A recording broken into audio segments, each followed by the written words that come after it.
What's up, guys, and welcome back to the vlog. Today I've decided I'm going to go ahead and actually install the stereo in this car. I've been running around without it for a while, and honestly, with being a fresh build and everything, it's probably better not to have the audio working because I love to listen to music. And unfortunately, I will crank the music up so I can hear it, and at that point, you kind of can't hear what's going on with the engine and the car. So it's a good idea to not have a radio in the beginning. It's been a blessing, so I can listen to everything that's going on with the car after we rebuilt it. You never know what kind of suspension things you're going to hear, or engine issues or anything like that. So I guess the point of my story is it's time to put some audio in this thing, and I need to address this massive hole in the dash. So what I've done is I've actually pulled out, this is our factory Mazda wiring for the car, for the head unit. This runs all the power grounds and all of the external wiring for the speakers, and this is a ground wire here. As you guys know, I can't work on cars and not listen to some music. That's why this Cove portable speaker comes in so handy for us. It fits right in the cup holder, so when we're working on cars, I actually just toss it in there. And what's cool is it has a subwoofer on the bottom, and when you put it into the cup holder, it actually amplifies the bass, which is actually pretty cool for a little portable speaker. I suggest you guys pick one of these up. They're 65% off right now by using our link that's down below. Do yourself a favor, get one of these, whether you're in the garage, in your home office, out in the yard, at the beach, wherever. They're dope. Sound quality is amazing, and the battery life is sick too. We'll run that thing all day with no problems. They're great. So, thank you to our sponsors, and back to our normal video. Now, one thing I haven't shown you guys, when I did pull the audio out of this car originally, this car had a Bose sound system, and the Bose sound system was cool for the 90s, but it sounds like crap today. So we yanked all that out. I've replaced all of the interior panels from a non-Bose sound system car because the Bose cars have a little bit different trunk area and stuff like that. Actually, let me just walk you guys over to the table and show you what all I have for today's installation, because it is quite a few bits. So first and foremost, we're going to start with the Pioneer MVH 1400 NEX. This is a touchscreen unit and will mount flush in the dash. This used to be a DIN car. DIN means one single stereo head unit cut out, and it had a pocket underneath it or an amplifier. I went ahead and cut the center divider bar out so that it is a double DIN opening now. When you cut that center bar out of the console in there, you create a space that can fit this head unit. Unfortunately, it's too big.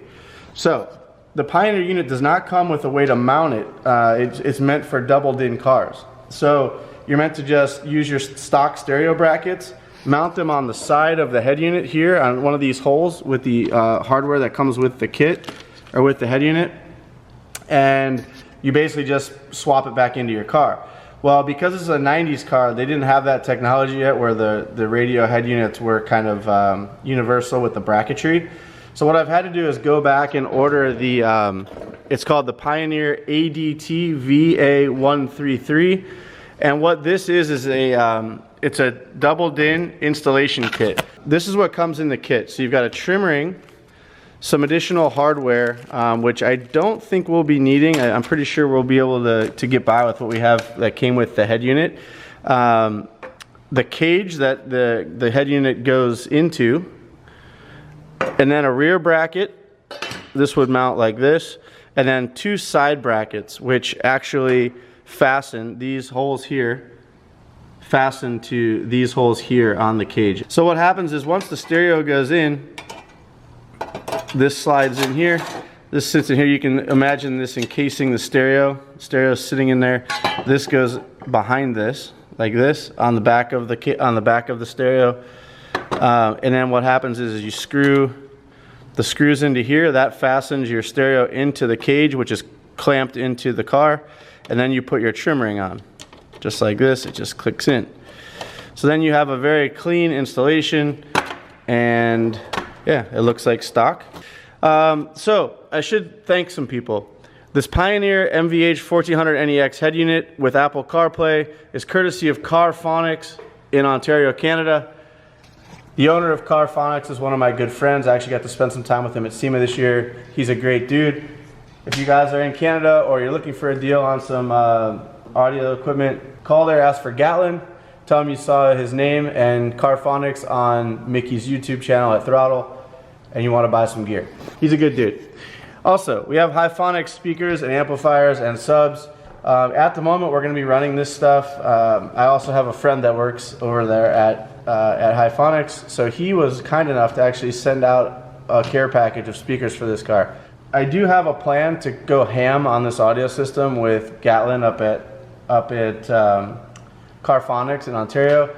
I think I'm going to end up flying him down, and I think we're going to do some custom stuff for this car. I really want the audio to kick ass in this car.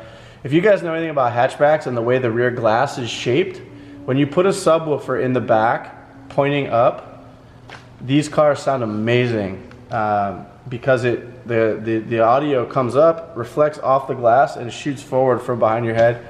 To me, it sounds amazing. I love hatchbacks with good audio systems. So probably not everyone's favorite topic or thing to do, but I love it, and it's my car, so I'm gonna do it. One last thing we have here is Metra sent over this sweet turbo wire, it's called, and this is meant for Mazda's 90 to 91. This is actually for our 1992 Mazda. I know this fits because I can tell just by looking at it. I'm not sure why they have it labeled as such, but if you do have an FD or an FC, I believe this is the right wiring harness. 707901 is the part unit, and it plugs right into our factory harness. And what that does is it allows us to not have to cut the factory plugs off. This actually plugs into the factory plugs, and then we just wire our head unit to this. Anyway, I'm gonna go ahead and apply a layer of blue tape to the face of the head unit because I really don't want to scratch this beauty up. It is a touchscreen CarPlay monitor, and it's meant to be touched and things, but I really do not want to scratch it with a tool or anything like that. So let's start with our cage sides. These need to be mounted on. I already test fitted in the dash, and I know that these need to be as far forward as possible. So utilizing all of the holes in the side of the unit, we're going to find out where our alignment is at, where our best alignment is at, and put the screws in.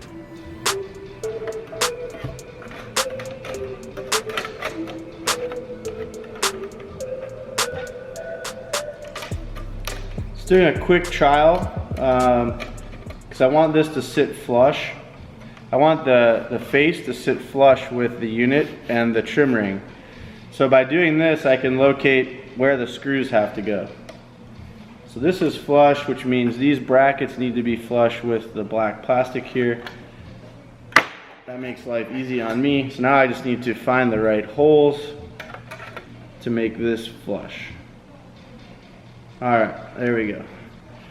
Now we're gonna dig into our bag of screws and figure out which ones we want to use for this. So we have flush-headed screws, and we have the round-headed screws. I think we're going to end up having to use the flush ones because it slides into this cage. Being that we need as much clearance as possible, I believe the flush are going to be required for this job.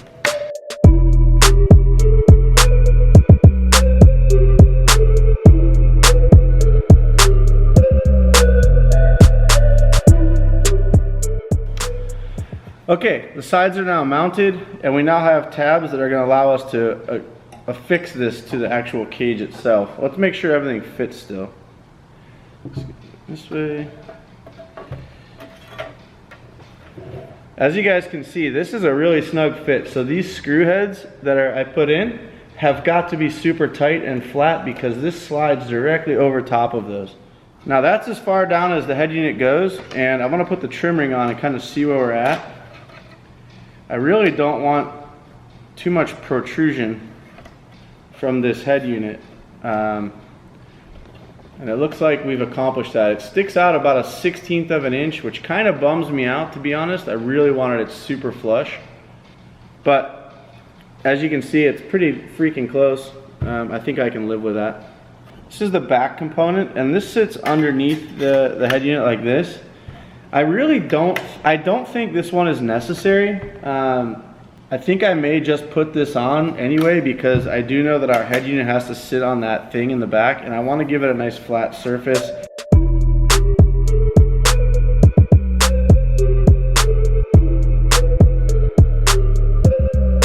So now that we've got all the bracketry mounted, we can actually go ahead and take our cage in and mount it in the dash. What happens is you stick this in the hole and actually bend these tabs back, and these basically create a secure fitment for the cage itself. But first we need to wire the head unit. I went over and grabbed just basic wiring pliers or wiring cutters, and I actually already tried one of the, I actually put on the power wire off camera because I ordered these new connectors. I saw them advertised to me on my Instagram page. I thought they were really cool. So they're basically shrink tube, and inside the shrink tube there's a waterproof seal, the little red lines you see here. These waterproof seals shrink with the tube when you apply heat. There's also a piece of solder already in here in the center. So all you do is you match up your wires, yellow to yellow. On this particular one, it's yellow to yellow. I want to slide this over first. With the proper amount of heat, they actually work really good. And I don't have to have the bulk of all the crimp connectors or splice connectors that you typically would put on. So I just join the two wires together in the middle, slide this over as you would any other shrink tube. Put a little twist on it here. Alright, I think we got it on there. So you just slide it over and align the solder in the center of your connection. And we're going to fire up the heat gun here and apply some heat to this thing. It's really sort of difficult because you have to apply a lot of heat to get the solder to melt, but too much heat and you ruin the weather seal. So you definitely need to be a little cautious. But hey, overall I'm pretty satisfied with the way these work. If you're interested, they come in a kit like this and you get a bunch of different sizes. This is the biggest one. See if it'll focus. As you can see, take my face off camera. That doesn't work either. As you can't see, there's solder and weather seals on each side of the heat shrink. Alright, so I've got our main wiring connections connected. These little wiring deals actually worked out pretty good. As I mentioned earlier, I did already mount the rear speakers, so the rear speaker wiring I actually hooked up and ran already to the front of the car. That means I have to go in the car and actually connect the rear wiring for the speakers to this harness. So I'm going to go ahead and put this in, get our rear speakers hooked up, get our ground hooked up. Another thing I did really quick while I was away from the camera was I went ahead and hooked up the microphone for the phone option on the head unit, and I've ran the cable down the A-pillar and under the dash and into here. But yeah, so this plugs into the back of the head unit, and so we'll have hands-free phone capabilities as well. These are our rear wires for the rear speakers. I just ran the wires that came with the speakers up to the front. And this is our harness for the speakers and our ground. So I'm gonna go ahead and start plugging all this stuff in. Alright guys, I've got the wiring all done. It looks nice and tidy. It's all tied up and ready to go. So I've got this ready to be plugged in. I've got the hands-free calling device wire all wrapped up nicely and tucked underneath where it'll be out of the way and ready to be plugged in. The last thing I need to plug in is there's a extension for a USB plug-in. I will do that next. It's very simple. Probably just going to run that over to the glove box. Not sure that I'll ever use that, but it'd be nice to have. I've also installed the front speakers and hooked up the speaker wires for those as well. So we'll go ahead and stick the cage in.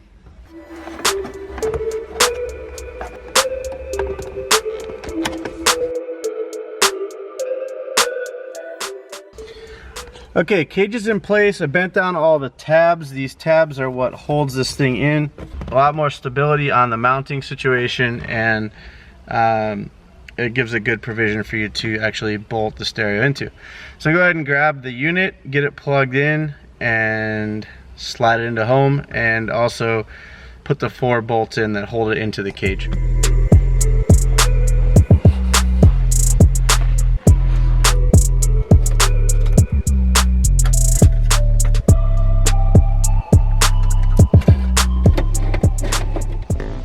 Okay, the unit is mostly in place. One thing I did forget to grab was the USB cable that I was telling you guys about. It allows you to plug in a USB device into the unit. So I am going to go ahead and route that really quickly, plug it into the back of the head unit, get it out the bottom over to the glove box, where it will reside inside the glove box, so that if somebody wants to plug into the head unit, they can do so.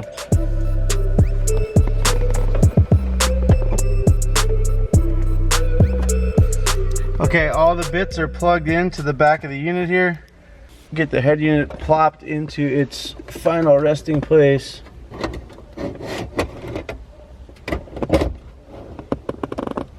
Okay, so now that the unit is actually in place, before I actually fasten it into the dash and get it kind of final set up, I'm going to go ahead and actually power it up, because it's always a good idea to toss power to it and check your speakers and make sure everything works before you actually do your final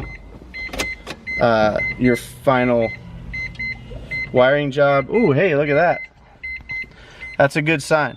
So what I'm going to do is I'm going to go ahead and sync up my phone to the Pioneer device using Bluetooth and see how that goes. Wow, that was super easy. Sounds like we've got audio. Alright, so we've got audio in the back. Apparently the front speakers I wired incorrectly. As I told you guys earlier, the Bose system is no longer in this car. And so the Bose system required some extensive wiring, some additional wiring in the factory harness. So I'm going to need to track down why the front speakers aren't working. I'm guessing I just grabbed the wrong wires out of the harness. So I'm going to go ahead and diagnose that now. I'll report back in a minute. And actually the front door speaker came on. I actually had the volume on my phone was turned all the way down. And so for whatever reason, I'm not sure why the front speaker wasn't working. Once I turned the volume on my phone up and then reset the head unit, the front speakers are actually working fine. So definitely something that I need to keep in mind when I get in the car, to make sure that I adjust the volume on my phone. Anyway, I'm going to go ahead and finish the install of this head unit, and you guys can watch. Okay, that looks to be it. I'm pretty happy with this installation. Holy cow. The Pioneer kit that you have to purchase to go along with this head unit for these Mazda RX-7s is actually perfect. It's honestly not going to be any nicer if I had made all this stuff myself. I was going to actually fabricate brackets. I already ordered ABS plastic to make a trim ring once I stumbled across this installation kit, which I'm glad I did. It turns out that it's almost like it was made for this car. So if any of you guys have FDs out there, I'm going to go ahead and put the final trim ring on. This is how it looks all bolted in. As you can see, the hardware is in all four corners. Here is the trim ring. Boom. What do you guys think of that? If you ask me, this is made for the RX-7. Really completes the look of my interior setup. All new bits and modern head unit. Whoo! It's hot, boys. It's hot. Anyway, I'm going to go ahead and fiddle around and get this thing set up, get the time and date set, get my speakers acting right. I really appreciate you guys joining me here on a Sunday. It's been nice having a nice quiet shop to myself. Anyway, boys and girls, thank you so much for joining us today. Hope your guys' weekend was amazing. Thanks again. Thank you for subscribing to our channel. Thank you for all the wonderful comments and likes. We appreciate it. The Throttle family is the best family. Peace out.